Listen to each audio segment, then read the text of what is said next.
places in the city to fight a fire, says Manchester's fire chief, and that is the breaking news tonight.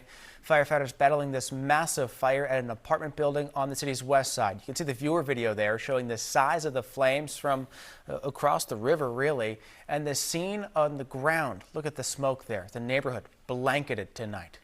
Good evening. Thanks for joining us here at 11. I'm Steve Botari. Fire crews are still on this scene right now. We want to give you a sense of where all this is happening.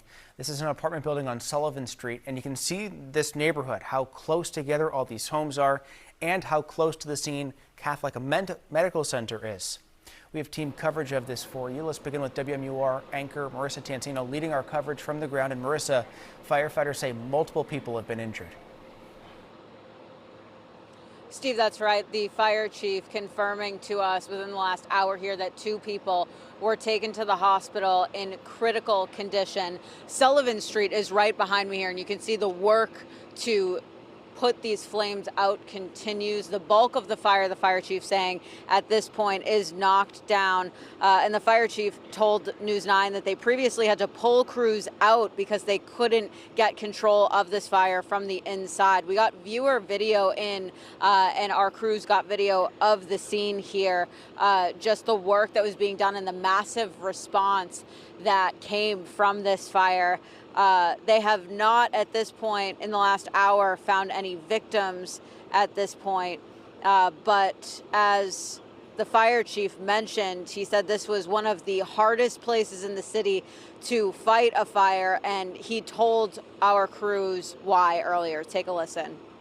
It's a very challenging area of the city due to the close proximity of the exposure buildings, as well as we're surrounded by multiple hills and alleys and dead ends. It's probably one of the hardest places in the city to fight a fire. So when we were driving here and the fire was still active, we could see the smoke from the highway. You could smell it well before you got here, and it drew a crowd of people that were watching firefighters try and get this thing under control. We have WMUR's Maria Wilson also live from a different part of the scene. Maria, you spoke with witnesses about what they saw when all this was happening earlier.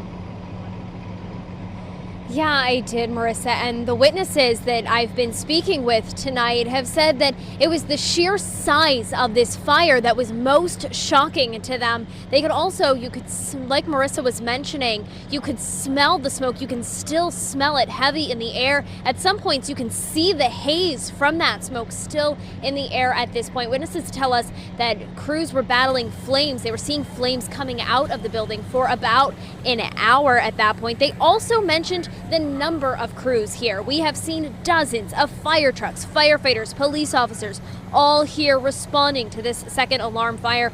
We also have heard from witnesses that were living in the building, that those living in the building had evacuated. It's unclear if those in neighboring buildings were also told to leave. Those living in the area say just before 8 o'clock or so. That's when they saw the 2 people being taken away in the ambulance, who we now know are in critical condition. One woman telling us that of those 2 people, one of those people had seemed to have been burned badly. We also spoke with one woman, Taylor Perez, who says it was the smell of smoke coming into her building that made her look outside. You could smell the fire. It goes right into everybody's homes. I smelled it right in my home, and I saw the light, so I came out, and we see the first thing I saw actually was the ambulance bringing a man, and then a woman coming by, like, obviously badly burnt. And then we saw, like, the fire on flames, and as you see, it's still on flames right now. Like seeing stuff like that, my heart aches.